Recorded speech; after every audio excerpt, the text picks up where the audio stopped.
ప్రియులారా, బాగున్నారా? ప్రభువైన యేసుక్రీస్తు వారి శ్రేష్టమైన నామమును బట్టి మరొకసారి దేవుడు నన్ను ప్రేమించి మీతో పరిశుద్ధులతో మాట్లాడడానికి నాకు అవకాశం ఇచ్చారు. అందుని బట్టి నేను ప్రభువుని స్తుతిస్తున్నాను. అలాగనే ఈ కృపావార్త ఛానల్ గురించి మీరందరూ ప్రార్థిస్తున్నారు. దాన్ని బట్టి మీకు వందనాలు, కృతజ్ఞతలు చెల్లిస్తున్నాను. అలాగనే ఈ యొక్క కృపావార్తను చూస్తున్న మిమ్మల్ని అడుగుతుంది ఏంటంటే, ఇంకొంతమందికి పరిచయం చేయండి, అలాగనే సబ్స్క్రైబ్ చేసుకోండి. ఈ రోజున ప్రభు మరి మీ సహాయం ద్వారానే, అంటే లోకంలో ఏదో ధనం సంపాదించడానికో పేరు సంపాదించడానికో కాదు, కానీ ప్రభు నాకు ఇచ్చిన ఈ వరాన్ని అనేకులకు పంచాలని ఈ ప్రయత్నం చేస్తున్నాను. Praise the lord. మంచిది, రండి వాక్యం ధ్యానించుకుందాం. మొదటిగా సామెతల గ్రంథము 3వ అధ్యాయము 5, 6, 7 వచనాలు చదువుతున్నానండి. నీ స్వబుద్ధిని ఆధారము చేసుకొనక నీ పూర్ణ హృదయంతో యెహోవా యందు నమ్మకముంచుము. నీ ప్రవర్తన అంతటి యందు ఆయన అధికారమునకు ఒప్పుకొను. అప్పుడు ఆయన నీ త్రోవలను సరళము చేయును. నేను జ్ఞానిని కదా అని నువ్వు అనుకునవద్దు. యెహోవా యందు భయభక్తులు కలిగి చెడుతనము విడిచిపెట్టుము. దేవుడి పరిశుద్ధ వాక్యాన్ని మనందరితో మాట్లాడి ఆశీర్వదించును గాక. ఆమేన్. దేవుని యొక్క వాక్యం ఏం చెప్తుందంటే, నీ స్వబుద్ధిని ఆధారం చేసుకోవద్దు. చాలా మందికి ఏదైనా చెయ్యాలి అని అంటే, చెందాలి అని అంటే, మొదటిగా వాళ్ళ యొక్క బుద్ధిని వాడతారండి. అది మంచిదే, తప్పని కాదు. కానీ అయితే అంతకంటే శ్రేష్టమైన ఒక మార్గము దేవుని పిల్లలకి దేవుడు ఇచ్చాడు. ఏంటి ఆ మార్గం అంటే, మన స్వబుద్ధిని ఆధారం చేసుకోకూడదు. ఏదైనా ప్రారంభించే ముందు ప్రార్థన చేయాలి. ఏదైనా చేయాలనుకుంటే ప్రార్థన చేయాలి. ఏదైనా మరి కొత్త ప్రయత్నం ప్రారంభిస్తుంటే ప్రార్థన చేయాలి. అలాగ చేసింది వర్ధిల్లుతుంది. ప్రభు చెప్తే దానికి విధేయత చూపిస్తే అది తప్పకుండా దీవించబడుతుంది. నేను జ్ఞానిని కదా ఏమంటాడు, పూర్ణ హృదయంతో నమ్మకం ఉంచు. నీ ప్రవర్తన అంతటి యందు ఆయన అధికారంలో ఒప్పుకొను. అప్పుడు ఆయన నీ త్రోవలను సరళం చేయును. నేను జ్ఞానిని కదా అని నువ్వు అనుకోవద్దు. నాకంతా తెలుసు, నాకు అన్నీ తెలుసు అని అనుకోవద్దు అంటున్నాడు దేవుడు. ఒక్కొక్కసారి దేవుడు చెప్తాడు, ఇలా చేయమని, అలా చేయమని. చెప్పినప్పుడు ఎందుకు, ఏమిటి అని ప్రశ్నలు వేయకూడదు దేవునికి. లోకంలో ఎవరికైనా చెప్పినప్పుడు, ఏ యజమాని చెప్పినప్పుడు, ఏ మేనేజర్ గారు చెప్పినప్పుడు, లేకపోతే ఏ స్నేహితుడు చెప్పినప్పుడు వాళ్ళని అడగొచ్చు, తప్పులేదు, మనుషులు కాబట్టి. ఎందుకు, ఏమిటని అడగొచ్చు. కానీ దేవుడు చెప్పినప్పుడు మాత్రం అడగొద్దు. దేవుడు నీ మంచి కొరే చెప్తాడు. ఏది చెప్పినా నీ భవిష్యత్తు ఆయనకి తెలుసు. రేపు జరిగేదేదో మనకు తెలియదు. ఏమంటాడు, ఈరోజు మరి రేపు మరి ఏం జరుగుతుందో మీకు తెలియదు. మీ జీవము యాపాటిది, అంతలోనే కనబడి అంతలోనే మాయమైపోయే ఆవిరి వంటి వారు కాదా అని యాకోబు గ్రంథకర్త అంటాడు. అనగా మనకి తెలియదు తర్వాత ఏం జరుగుతుందో, కానీ దేవునికి తెలుసు. ఆ తెలిసిన దేవునికి గాను మనం లోబడితే, అని చెప్పింది వింటే ఖచ్చితంగా దేవుడు మనల్ని ఆశీర్వదించే దేవుడుగా ఉన్నాడు. మొదటిగా చూస్తే ఆదికాండంలో 12వ అధ్యాయంలో 1వ వచనం చదువుకుందాం. యెహోవా, నీవు లేచి నీ దేశము నుండి, నీ బంధువుల యొద్ద నుండి, నీ తండ్రి ఇంటి నుండి బయలుదేరి నేను నీకు చూపించు దేశమునకు వెళ్ళుము అని ప్రభువు అబ్రహాంతో మాట్లాడారు. అబ్రహాంతో మాట్లాడుతున్న మొదటి మాట ఇది. అప్పటికి అబ్రహాముకి దేవునికి అంత గొప్ప రిలేషన్ ఏమీ లేదు. అబ్రహాము ఒక అన్యుడు, బొమ్మల్ని అమ్ముకునే వ్యాపారి. ఆయనకు దేవుడు పిలిచాడు. ఆయనకి ఒక తీవ్రమైన ఒక కోరిక ఉండేది. ఈ బొమ్మల్ని నేనే చేస్తున్నాను కదా, ఈ మట్టిని నేనే తొక్కుతున్నాను కదా, ఈ మట్టిని బొమ్మలుగా మార్చి దానికి రంగులేసి నేనే అమ్ముతున్నాను కదా, ఇది దేవుడు ఎలాగవుతాడు? కాదు, నిజమైన దేవుడు ఎవరో ఉన్నారు అని ఒక చాలా తపన ఉండేదంట. చరిత్రకారులు చెప్తారు. ఆ తపన వల్ల ఆయన ఎప్పుడు కూడా దేవుని యొక్క స్వరం కోసం, దేవుని యొక్క దర్శనం కోసం, దేవుని యొక్క ప్రత్యక్షత కోసం ఆరాటపడేవాడు. ఆ ఆరాటము, ఆ హృదయాన్ని దేవుడు చూశాడు. చూసి ఇదిగో ఈ మాట మాట్లాడుతున్నాడు. యెహోవా, నీవు లేచి నీ దేశము నుండి, నీ బంధువుల యొద్ద నుండి, నీ తండ్రి ఇంటి నుండి బయలుదేరి నేను నీకు చూపించు దేశమునకు వెళ్ళుము. వెళ్తే నిన్ను గొప్పగా జనముగా చేసి, 1, నిన్ను ఆశీర్వదించి, 2, నీ నామమును గొప్ప చేయుదును, 3, నీవు ఆశీర్వాదంగా ఉండు, 4, నిన్ను ఆశీర్వదించు వారిని నేను ఆశీర్వదించేదను, 5, నిన్ను దూషించే వారిని శపించెదను, 6, భూమి యొక్క సమస్త వంశములన్నీ నీ యందు ఆశీర్వదించబడునని అబ్రహాముతో అనగా. 7 ఆశీర్వాదాలు ఇక్కడ దేవుడు రాయించారు. 7 ఆశీర్వాదాల్లోని ఒకటే షరతు, నేను నీకు చూపించే దేశానికి బయలుదేరు. అది ఎక్కడికి, ఏంటి అని అడగలేదండి అబ్రహాం. దేవుడు చెప్పాడు, ఇది దేవుని స్వరం, నేను తపన కలిగి ఉన్నాను ఆయన కోసం, ఆయనే నాతో మాట్లాడుతున్నారు కాబట్టి ఆయన చెప్పింది నేను చేస్తానని ఒక ఆలోచన కలిగి ఆయన బయలుదేరిపోయారండి. చూడండి, హెబ్రీయులకు రాసిన పత్రికలో ఒక మంచి మాట దేవుడు మన కోసం రాయించాడు. 11వ అధ్యాయంలో 8వ వచనం చదువుతున్నానండి. 8వ వచనం, అబ్రహాము పిలువబడినప్పుడు విశ్వాసమును బట్టి ఆ పిలుపునకు లోబడి తాను స్వాస్థ్యముగా పొందనయున్న ప్రదేశమునకు బయలు వెళ్ళాను. ఇంకో మాట చూడండి ఎంత బాగుందో ఇక్కడ. మరియు ఎక్కడికి వెళ్ళవలెనో అది ఎరుగక బయలుదేరాను. చూసారా, ఒక్క పిలిపే దేవుడు, బయలుదేరు అంటే బయలుదేరాడు. ఇదేనండి విధేయత అంటే. చెప్పగానే, దేవుడు చెప్పగానే వినడమే విధేయత. ఇప్పుడు కూడా దేవుడు ఎంతో మందిని పిలుస్తున్నాడు, అబ్రహాముని పిలిచినట్లుగాని. ప్రయాసపడి భారం మోస్తున్న సమస్త జనులారా నా యొద్దకు రండి, వస్తే నేను మీకు విశ్రాంతిని ఇస్తాను, మీ భారం తీసేస్తాను, మీకు మంచి జీవితాన్ని ఇస్తాను, మీ పాపాన్ని తీసేస్తాను, మీకు పరలోకాన్ని ఇస్తాను. ఎన్ని ఆశీర్వాదాలు చెప్తున్నాడు అక్కడ, 7 ఆశీర్వాదాలు చెప్పినట్లుగా. కానీ అబ్రహాములో పడినట్లుగా విధేయత చూపించేవాడు ఈ లోకంలో చాలా తక్కువగా ఉన్నారు. ఒకవేళ ఎవరైనా వచ్చారు అంటే ఏదో ఆశించి వస్తున్నారు. ఏ స్వస్థత, ఏ ఆశీర్వాదము, ఏ ఉద్యోగము, ఏ వ్యాపారము, ఏదో ఒకటి వాళ్ళ మనసులో పెట్టుకొని వస్తున్నారు. కానీ దేవుని దేవుడిగా ప్రేమించి వచ్చిన వాళ్ళు చాలా తక్కువ. ఈ రోజున ఒకవేళ ఎక్కడైనా నీకు సువార్త వినబడితే వెంటనే వెనకడికి వైపు విధేయత చూపించు. దేవునికి విధేయత చూపిస్తే దేవుడు నిన్ను అత్యధికంగా ఆశీర్వదిస్తాడు. ఇందాక చెప్పినట్టుగా 7 రకాల ఆశీర్వాదాలు నీ జీవితంలోనికి వస్తాయి. కనుక దేవుడు పిలిచినప్పుడు విధేయత చూపించు. రెండవదిగా చూసినట్లయితే, రెండవదిగా విధేయత చూపించిన వారు ఎవరంటే నోవాహు. నోవాహు దగ్గరికి వెళ్ళి ప్రభు అన్నారు, నీవే ఈ తరములో నీతిమంతుడుగా నాకు కనబడుతున్నావు. కనుక ఇగో నీవు, నీ కుటుంబము కూడా రేపు పొద్దున్న రాబోతున్న మరి జలప్రళయంలో నుండి, నేను రప్పించబోతున్న జలప్రళయంలో నుండి మీ ప్రాణాలు రక్షించుకోవడానికి, దక్కించుకోవడానికి ఒక పెద్ద ఓడ నిర్మించమని చెప్పారు. ఇదిగో వర్షం కురబోతుంది అని చెప్పారు. అయితే అప్పటి వరకును వర్షం అంటే ఏంటో తెలియదు. చూడండి, హెబ్రీయులకు రాసిన పత్రిక మన చదువుకున్న దగ్గర అది కూడా ఉంటుంది. 6వ వచనము, విశ్వాసమును బట్టి నోవాహు ఆది వరకు చూడని సంగతులను గూర్చి, ఈ మాట బాగా గుర్తుపెట్టుకోవాలి, దేవుని చేత హెచ్చరింపబడి భయభక్తులు గలవాడై తన ఇంటి వారి రక్షణ కొరకు ఓడను సిద్ధము చేశాను.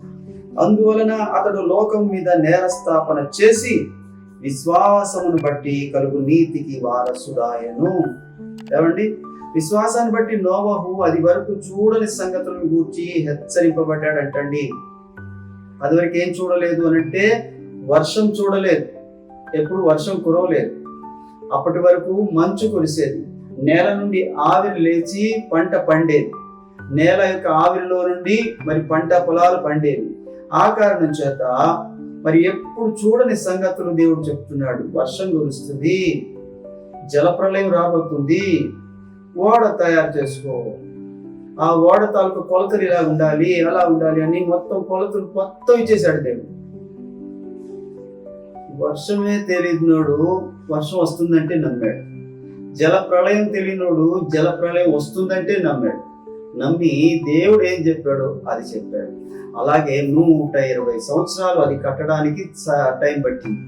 ఆ 120 సంవత్సరాలు ఆయన ఏమైనా కడుతూ ఊరుకున్నాడా అంటే కాదండి, కాదు. ఆయన ఆ 120 సంవత్సరాలు మరి సువార్త ప్రకటిస్తూనే ఉన్నాడు. అందరూ వచ్చి అడుగుతున్నారు, ఏంటిది నువ్వు కడుతున్నది అంటే, ఇది ఓడ. దేనికి? జలప్రళయం రాబోతుంది. జలప్రళయమా అంటే ఏంటి అనేవాడు. వర్షం పడుతుందని. వర్షం అనగానే పక్కున నవ్వేవాళ్ళు అందరూ కూడా. ఆయనను పిచ్చోడిని చూసినట్టు చూసేవారు.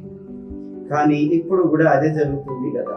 ఇదిగో యేసు ప్రభు రాబోతున్నాడు, ఇదిగో ప్రళయం రాబోతుంది, ఇదిగో అగ్ని కురవబోతుంది, మహావేంద్రంతో సమస్తము కూడా లయం కాబోతుంది అని పేతురు పత్రికలో రాయబడింది. మరి అవన్నీ నాశనం అయిపోతున్నాయి అని ప్రకటిస్తున్నాం మనం.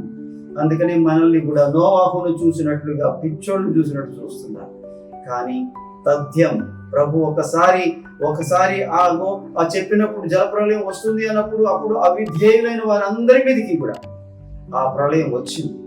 ఇప్పుడు కూడా మనల్ని నోవాహును ఎలాగైతే ఆ ఓడలో నుంచి తేలజేసి తీసుకుని వెళ్ళాడో దేవుడు, అలాగని మనల్ని కూడా ఆయన మధ్య ఆకాశానికి వచ్చి మరి ఆయన దగ్గరికి మనల్ని ఆకర్షించుకుంటాడు. తర్వాత విడవబడిన వారి సంగతి మరి ఈ యొక్క వాక్యాన్ని బట్టి వాళ్ళే ఆలోచించుకోవాలి. అందుకనే విధేయత చూపించాడు. అబ్రహాం విధేయత చూపించాడు, నోవాహు విధేయత చూపించాడు. చూడండి, ఇంకొక వ్యక్తి ఎవరు అంటే పేతురు గారిని మరి ఆయన చాలా మరి నిరాశగా ఒక దగ్గర కూర్చుని ఉన్నాడు. అక్కడికి యేసు ప్రభు వారు వచ్చారు. ఈ సంగతి అంతా మీకు లూకా సువార్త 5వ అధ్యాయం 4 నుంచి కనబడుతుందండి. అక్కడికి ప్రభు వచ్చి, అయ్యా నీ దోణిలో కొంచెం నాకు స్థలం ఇస్తావా అని అడిగాడు. చూశాడు, ఇస్తాను ప్రభువా అన్నాడు. ఆయన దోణిలోని ప్రభు ఎక్కి కూర్చున్నాడు. కొంచెం లోపలికి పోనివా అంటే కొంచెం జనం మీద పడకుండా ఉండేంత లోపలికి తీసుకెళ్ళాడు పేతురు. తీసుకుని వెళ్ళి మళ్ళీ ఆ పక్క వచ్చి అక్కడ కూర్చొని తన వలలు బాగు చేసుకుంటున్నాడు. అందులో ఉండి ప్రభు బోధ చేశారు. చాలా మంది ఆ బోధ విన్నారు. విని చాలా మంది మారు మనసు పొందారు, చాలా మంది స్వస్థపరచబడ్డారు, చాలా మంది ఆదరించబడ్డారు. ప్రభు మాటలు అంతేనండి. ఎవరైతే దేవుని మాటలు వింటారో వారికి మొట్టమొదటి ఆశీర్వాదం ఏంటంటే దేవుడు మారు మనసు ఇస్తాడు, రక్షణ ఇస్తాడు, వారిని దీవిస్తాడు, పాపాల నుండి విడిపిస్తాడు.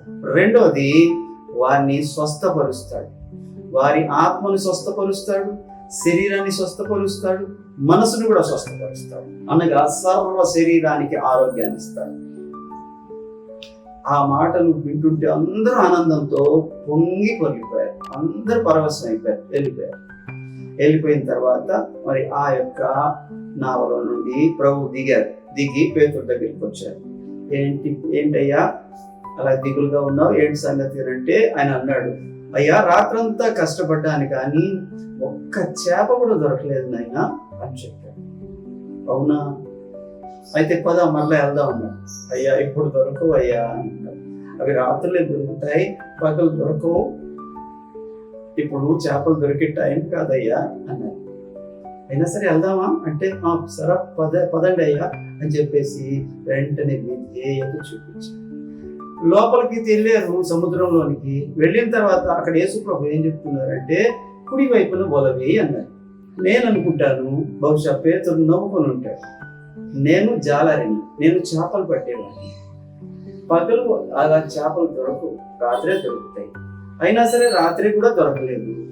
ఈయనేమో జాలరి కాదు, ఈయన వడ్రంగి. ఈయనకి చెక్కల గురించి తెలుస్తుంది కానీ చేపల గురించి ఏం తెలుస్తుంది? అయినా సరే చెప్పారు కదా అని విధేయత చూపించాడు. చెప్పిన మాట ప్రకారంగా వల వేయగానే విస్తారమైన చేపలు పడ్డాయంట.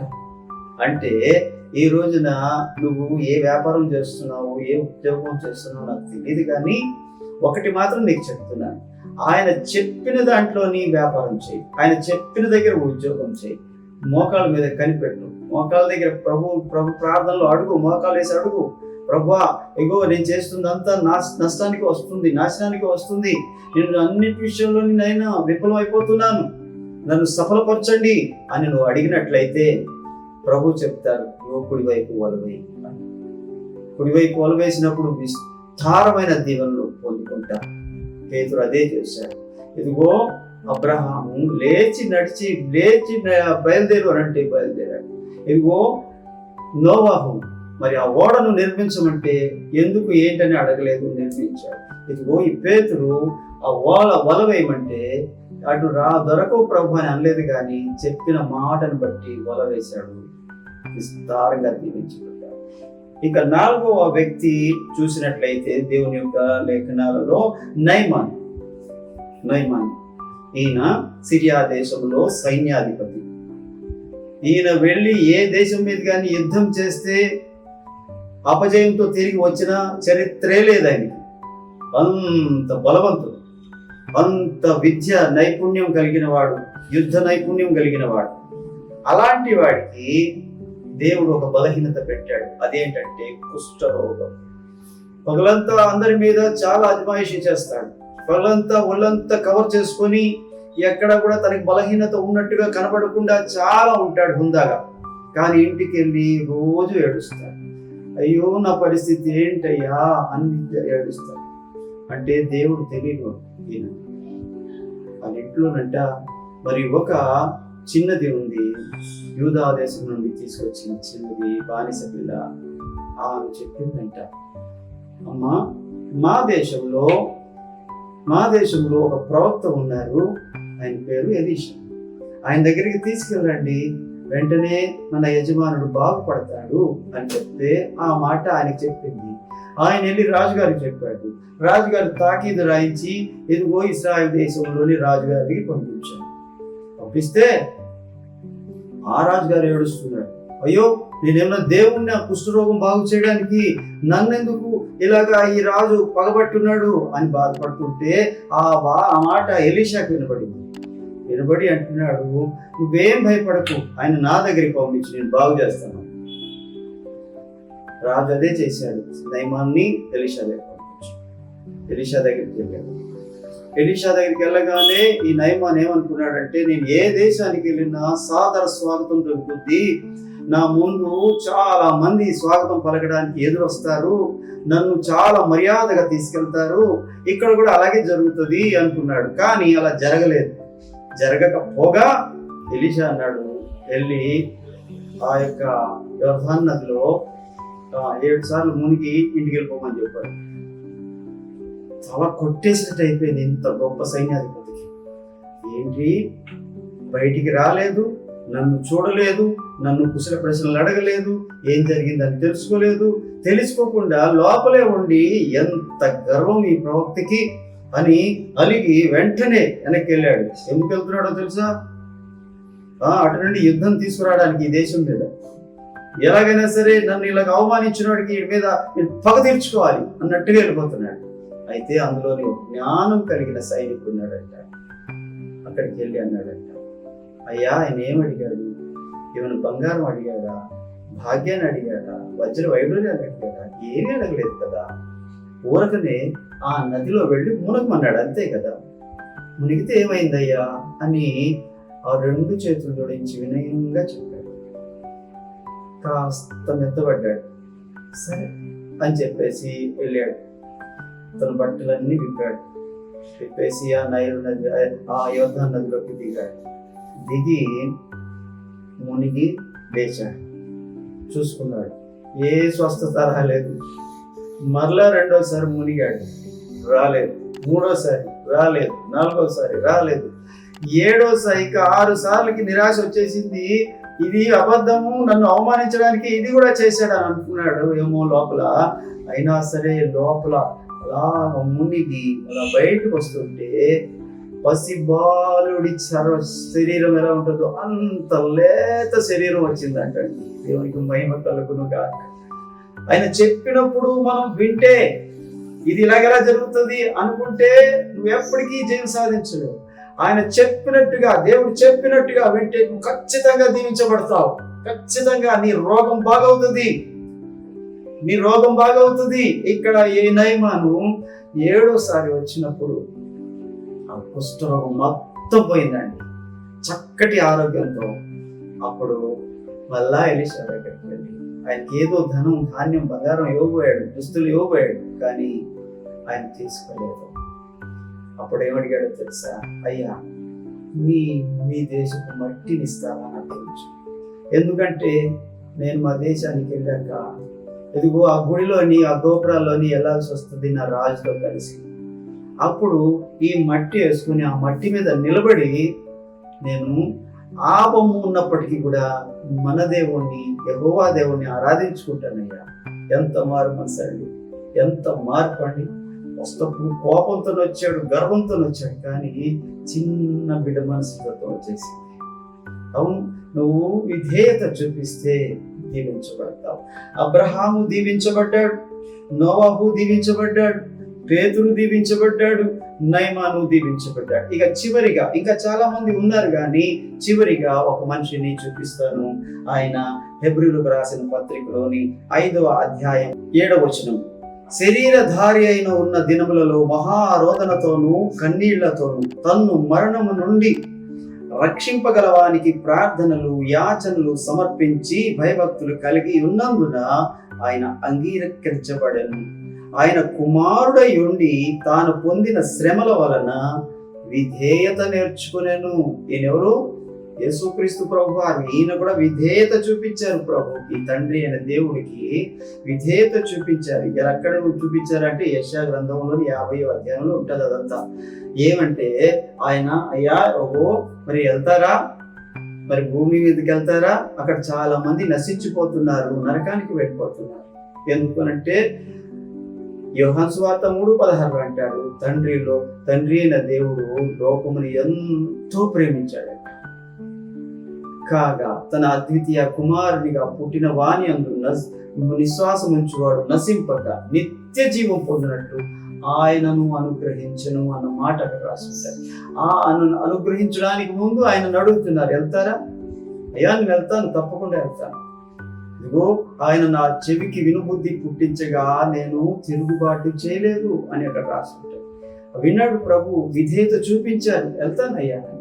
ఇగో మరి అక్కడికి వెళ్తే నిన్ను సిలువ వేస్తారు, ఇగో అక్కడికి వెళ్తే నిన్ను హింస పెడతారు, ఇగో నీ ముఖం మీద గుద్దుతారు, నీ ముఖం మీద ఉమ్ము వేస్తారు, నీ చెంపలు పెరుకుతారు, నిన్ను నానా హింస పెట్టి చంపుతారు అని చెప్పారు. అయినా నేను వెళ్తాను ప్రభువా, మీరు చెప్పారు, నేను వెళ్తాను తండ్రి అని తండ్రికి విధేయత చూపించిన కుమారుడు.